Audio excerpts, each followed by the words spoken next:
Eu vou retransmitir a pergunta para o Zé Elias, que eu imagino já deva ter sido visitado algumas vezes pela Gaviões da Fiel. Nosso Fábio Santos, que jogou até outro dia, né, até o final de 2023, falou que no último ano da carreira dele, ele viu mais os diretores da Gaviões do que a família dele, do que a esposa dele, inclusive. Sim.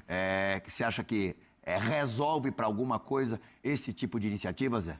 Boa tarde. Boa noite, Plihal, boa noite, Bini, boa noite, vovozinho, boa noite a todos que estão nos assistindo.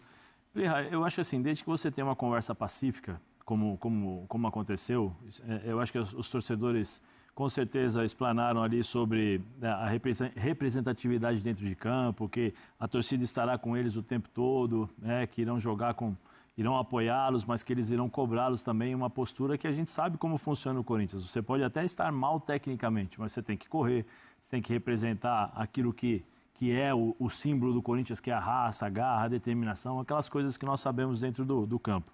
Eu acho só uma coisa, que o time do Corinthians tem suas limitações.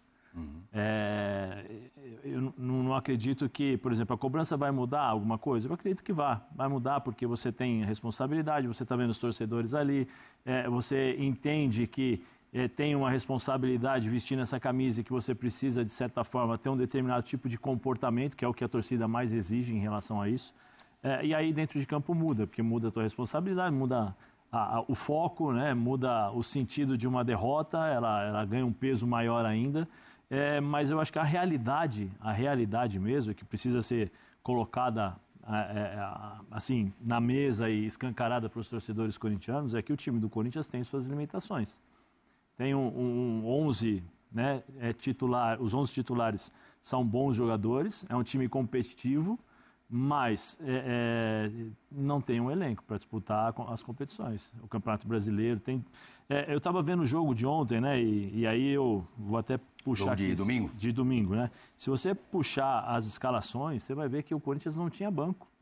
Era só meninos das categorias de base, algum outro jogador também mais porque o Hector Hernandes, por exemplo, foi preterido pelo Guinegão, né? Aí tem as escolhas do Dorival Júnior, mas escolhas que são técnicas e a gente consegue compreender claro, em determinados momentos. Está todo dia lá, diferente do Pedro, diferente daquilo que foi colocado em relação ao Pedro, mas são escolhas feitas pelo treinador, escolhas técnicas. Se o Corinthians não contratar jogadores que coloquem a camisa, entrem em campo e resolvam determinados problemas, o Corinthians vai passar sérios problemas nesse Campeonato Brasileiro. Seríssimos problemas. Mas foi contra o Red Bull, teve boas oportunidades, o goleiro fez grandes defesas, sim. Mas o resultado final qual foi? Uma derrota. Né? Vai jogar agora contra o Ceará. Retalhado. Sem jogadores, sem seus principais jogadores. Na frente, então... Com dificuldades enormes para poder jogar. Yuri Alberto, fora por questões Memphis médicas, fora. Memphis e Romero. Sim. O Garro a gente não sabe, porque muito tempo que não joga, não tem uma sequência, você não sabe como ele vai jogar. Qual será o esquema montado pelo Dorival Júnior? Ele vai permanecer com o mesmo sistema de jogo? Mesmo com jogadores com outras características? Vai ter que mudar? Como é que vai ser essa mudança? E eu acho, por isso que eu vejo o Corinthians com muitas dificuldades daqui para frente, se não contratar jogadores. Para endossar o que você acabou de falar, depois da derrota para o Red Bull Bragantino, o Dorival Júnior, na entrevista coletiva, falou justamente... Desculpa, Prião. E, assim, conversando com algumas pessoas, a torcida saiu de lá e foi cobrar também o Osmar Stabile. Cobrando dele por que ele está contratando pessoas das antigas administrações. Se foram elas que deixaram dessa forma, por que ele volta a recontratar essas pessoas, né, que não tem sentido algum? E que eles irão protestar em relação a isso. Eu não sabia nem que ele tinha esse poder, já que ele não é o presidente do Corinthians, ele está presidente do Corinthians. E aí é uma questão realmente de lógica, né? Se você tem um clube que foi arrebentado financeiramente por as pessoas que estavam ali, que não fizeram um bom trabalho, saíram, você vai lá e chama as mesmas pessoas para fazer o mesmo trabalho. Eu, sinceramente, não consigo entender essa linha de raciocínio das pessoas. O Corinthians precisa mudar. Precisa colocar pessoas sérias, profissionais, que não tenham... Eu vou falar uma coisa assim, as pessoas vão me entender, por favor. Que não tenham ligações com o clube em relação tem que ser profissional, Real. Tem que ser profissionais, sem ligação com o clube. Né? Sem querer usufruir do clube. O clube é gigantesco, o clube proporciona hoje muitas coisas que antigamente não proporcionava. Hoje você ser presidente de um clube de futebol hoje no Brasil te abre portas que antigamente não abria. Né? A pergunta que eu fico sempre me questionando, a paixão é tão grande assim que você larga sua família, larga sua empresa, larga tudo que você está fazendo para viver 24 horas sem ser remunerado num clube? Sabe? Então, assim, existem algumas questões que precisam ser colocadas a ponto ali no Corinthians. Pessoas profissionais, que não vão ali para usufruir do clube. Está cada vez mais claro que quem não se profissionalizou ficou para trás, né? Não, já ficou para trás. Está cada vez mais claro. Sim. E aí fica mais difícil para a direção atender aos pedidos do treinador. Viu, Dorival? Nós estamos crescendo a cada partida. Nós precisamos apenas nos concentrarmos um pouco mais nas nossas definições. Eu acho que nós jogamos buscando gol a todo momento, nós fomos para cima, não tivemos receio de atuarmos, tivemos paciência para poder jogar. Agora as coisas têm que acontecerem e nós temos que buscar também opções no mercado que nos deem aí um leque um pouco maior, para que possamos ter um grupo cada dia mais forte. Especificamente, eu já falei à diretoria o que nós precisamos, desde a minha primeira reunião. Também não fico a todo momento cobrando, não fico solicitando, eu trabalho com os jogadores que aqui estão e tento valorizar o máximo possível aqueles que estão no nosso grupo. Caso venha acontecer uma possível negociação, serão bem-vindos. Não acontecendo, eu continuo insistindo que nós temos a obrigação de buscarmos as soluções com o grupo que nós temos. Zinho, vou te fazer 2 perguntas em cima do que disse o Dorival, do pedido do Dorival. A primeira, com que dinheiro? A segunda, que diretoria? Fica muito complicado, né? Porque você tem que ter o gestor. O Fabinho Soldado está lá, é profissional no caso, remunerado, mas ele precisa do aval da presidência, né, de uma pessoa acima dele para executar a contratação e também ter a condição financeira. De repente ele com o Dorival podem até detectar no mercado aquele jogador que vai complementar esse grupo, como ele falou. Mas precisa dessa gestão, dessa diretoria e precisa da verba, né? Infelizmente, os que passaram e o que estava também, é o último agora aí, né? Assim, foi mais caso de polícia, teve mais notícias policiais do que, por mais que trouxe aí o Memphis, né, e alguns outros atletas, deu uma reforçada, mas com muitas polêmicas, né, administrativas que não chega a ser uma solução.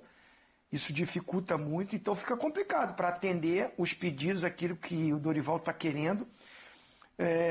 Você não me perguntou, mas eu vou te responder. Eu não acho legal essa coisa de entrar no CT para ficar ali meio que encarando os atletas, ficar meio que acuando os jogadores na hora que eles estão passando para entrar no ônibus. Pelo menos eu fiz essa leitura de semblante e de movimentação e de gesto ali dos torcedores.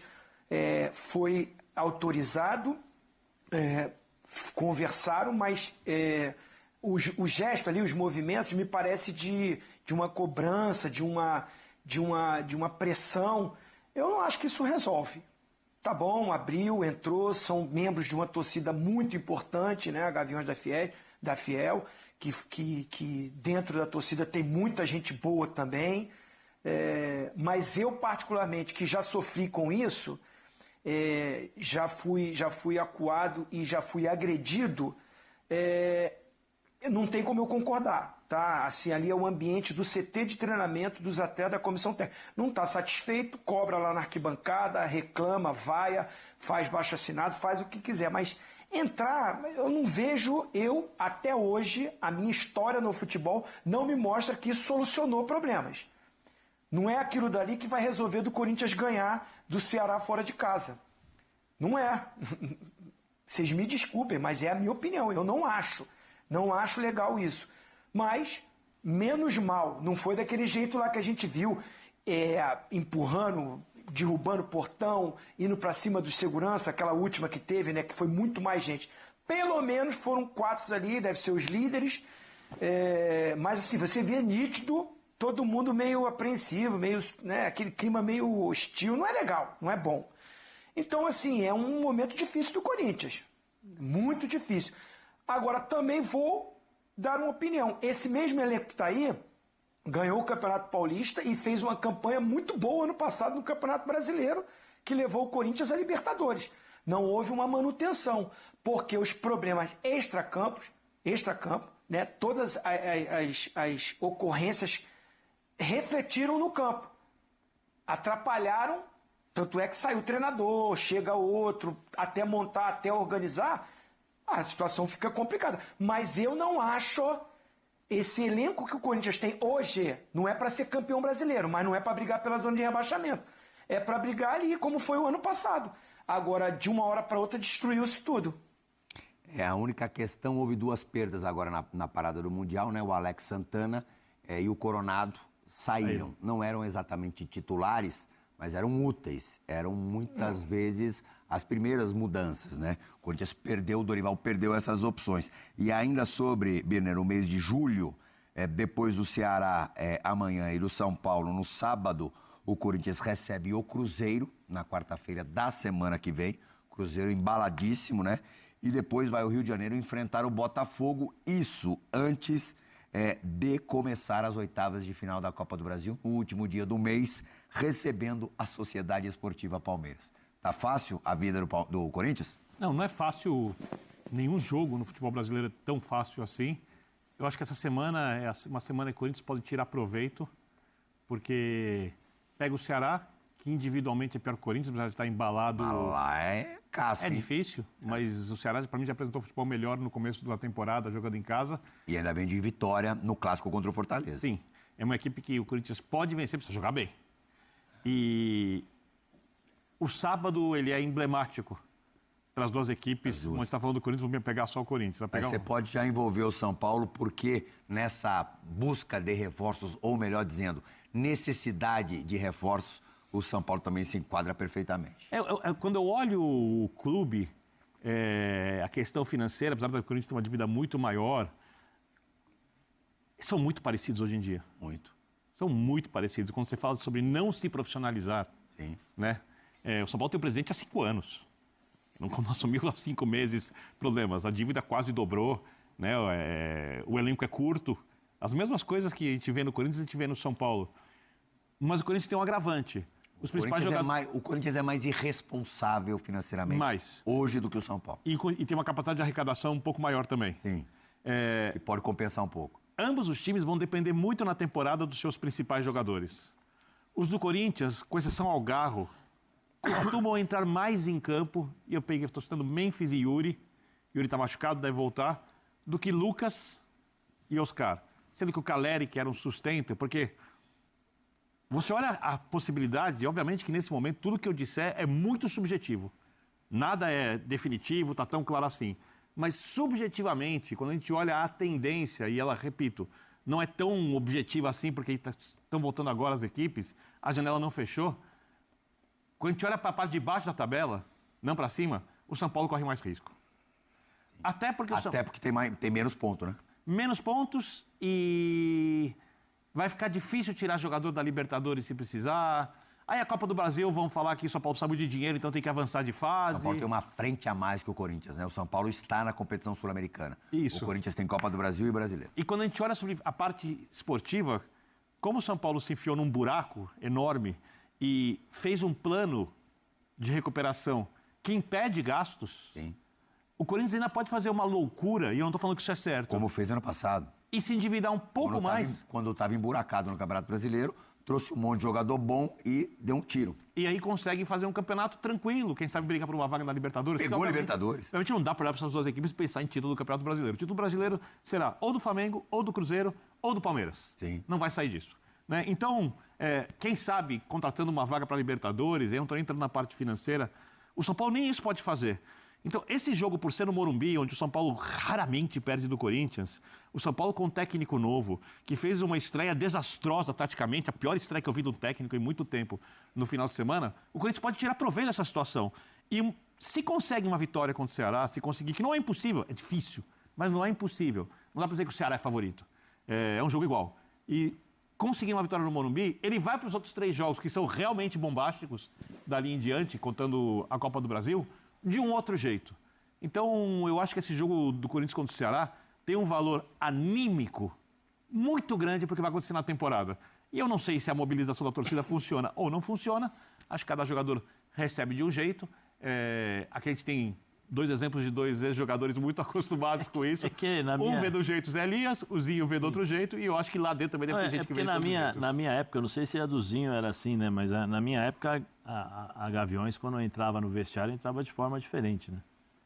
Entrava bem mais, não tinha autorização, não tinha nada. Eles chutavam realmente a porta, entravam e eu cheguei a ter dedo na cara, moleque, tinha feito 4 meses de profissional, primeira não, acho que foi Novo Horizonte, nós perdemos o Novo Horizontino no Campeonato Paulista, o time do Novo Horizontino, uma máquina, João Santos, Luiz Carlos Goiano, aquele time de Novo Horizonte, e eu tinha tinha feito um Campeonato Brasileiro, era novo ainda, tinha 17 anos, entraram, colocaram o dedo na minha cara, me xingaram, falaram que eu não era jogador do Corinthians e o caramba, com um clima assim totalmente diferente que é isso daí. Existe uma cultura no futebol brasileiro de você receber as torcidas para conversar com os jogadores, certo ou não, né? Eu também acho que em determinados momentos é impossível você não deixar. E eu acho que eles fazem isso muitas vezes também para evitar cobranças mais duras, como nós estamos acostumados a ver ali na frente do CT, né? Uma série de coisas. Também tem política atrelado a isso. Então, assim, já que o Biner tocou, né, sobre isso, porque era muito diferente. Nós não tínhamos segurança, não tínhamos nada. Acho que o Zinho também vivenciou isso na época de Palmeiras, na época de Flamengo, né? Então, assim, era um mundo totalmente diferente do que nós estamos vivendo hoje. Né? Friamente, tudo isso passa pelo que é o clube no seu momento. E aí, você falou do Flamengo, a gente daqui a pouco vai falar um pouco mais sobre o Pedro. O Corinthians e o São Paulo, como não conseguem pagar, principalmente o São Paulo não consegue pagar os salários em dia. Nenhum dos dois paga. Eles não conseguem ter a imposição institucional, o respeito pleno dos atletas, como se tem hoje, por exemplo, no Flamengo, onde o cara ganha bem, recebe em dia, joga para disputar campeonatos, o nível dentro do elenco é mais alto. E é óbvio que o ser humano, porque eu não acho que eu acho que todo mundo que joga no Corinthians tem orgulho de vestir a camisa, como do São Paulo. Sabe, os caras olham, os caras querem ganhar, a arquibancada está lotada, as torcidas são fanáticas, estão falando da 2ª e 3ª maiores torcidas do país, né? Corinthians e São Paulo. A história é pesada. Então, todo jogador sente isso. Mas também eles são seres humanos. E eles, num ambiente que não lhes permite pensar apenas no futebol, numa exigência de nível técnico e tático, de concentração apenas, é óbvio que alguns jogadores, no meio do pacote o elenco inteiro, também vão sentir. Não são robôs. São pessoas. Uns, por exemplo, claro, futebol. Um cara vai jogar contra a torcida adversária. Tem cara que cresce. Gosta. Eu amava jogar contra. Eu entendo você. Eu quando brincava também. Quando você vai jogar com a sua torcida, você gosta tal, mas não tem a coisa da... Então cada pessoa reage. Essa é uma das graças do futebol. Aquele jogador que joga muito na temporada, chega na final, não joga nada. Aquele cara que na final fica gigante. A gente tem essas histórias no futebol. Então, dentro do clube, a situação institucional de ambas as equipes que a gente fala do clássico de sábado e do Corinthians especificamente agora, dá ao jogador alguma margem de baixar um pouquinho a concentração. Então, talvez a presença da torcida lá modifique isso, talvez ajude, ou talvez o cara até se incomode mais. Só vou saber quando o time entrar em campo.